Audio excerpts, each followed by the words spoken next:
चोर देवरानी।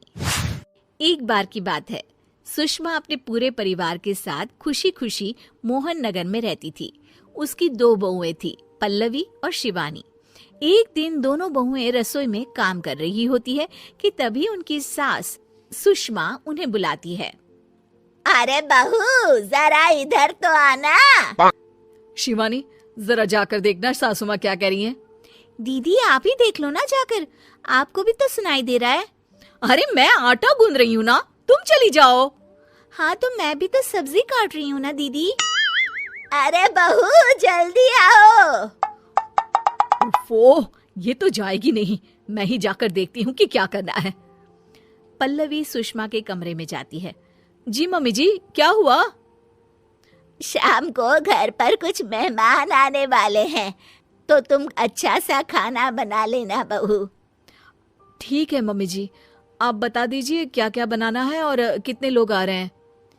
सुनील की मौसी जी और उनका पूरा परिवार आ रहा है। कुल मिलाकर 3 लोग और हमें मिलाकर हुए 9 लोग। तो अभी से ही तैयारी करना शुरू कर दो। और हाँ, घर की सफाई भी कर देना, हाँ अच्छे से।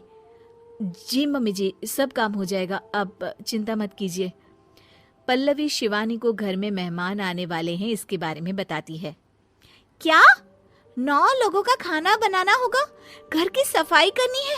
बाप रे, सासू माँ ने तो हमें घर की नौकरानी ही समझ कर रखा है। ऐसा नहीं बोलते शिवानी, हम इस घर की बहू हैं और घर के काम करना हमारा फर्ज है। दीदी तो है ही सासू माँ की चमची, जब देखो सासू माँ सासू माँ। मैं तो इतना सारा काम नहीं करने वाली। शिवानी कपड़े लेकर गमला साफ कर रही होती है और चक्कर आने का नाटक करने लगती है। मेरा सर चकरा रहा है।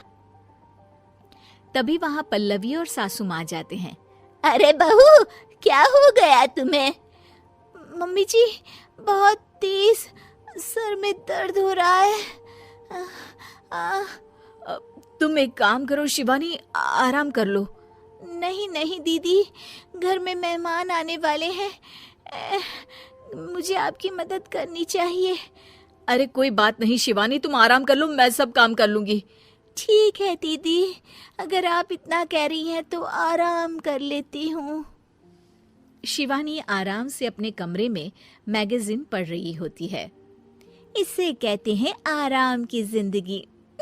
इतना सारा काम। चलो सारा काम खत्म हो गया, शिवानी को देख आती हूँ। शिवानी अपने कमरे में ईयरफोन में गाने सुनते सुनते सो जाती है और उसके साइड में मैगजीन भी रखी होती है। पल्लवी वहां आ जाती है और वो सब देखती है। ओहो, तो मतलब सब काम चोरी का बहाना था। अभी बताती हूँ इसको। घर का सारा काम मुझे करना पड़ा और ये महारानी यहाँ मैगजीन पढ़ रही है, गाने सुन रही है।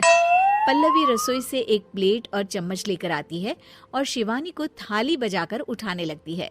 शिवानी अचानक से उठती है। उठ गई महारानी, गाने भी सुन लिए, मैगजीन भी पढ़ ली। तुम तो बहुत बड़ी झूठी निकली शिवानी। तुमने सर दर्द का बहाना बनाया ताकि काम करने से बच सको। हाँ बनाया बहाना, तो क्या करती, इतने सारे काम करती। मुझे कोई शौक नहीं है चापलूसी का। क्या चापलूसी?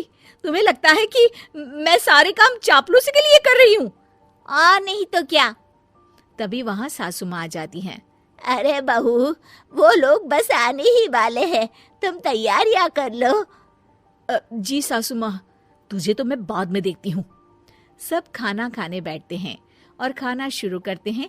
तभी सुनील की मौसी बोलती है। वाह भाई वाह, खाना तो बहुत ही अच्छा बना है सुषमा जी, एक एक चीज में क्या स्वाद है।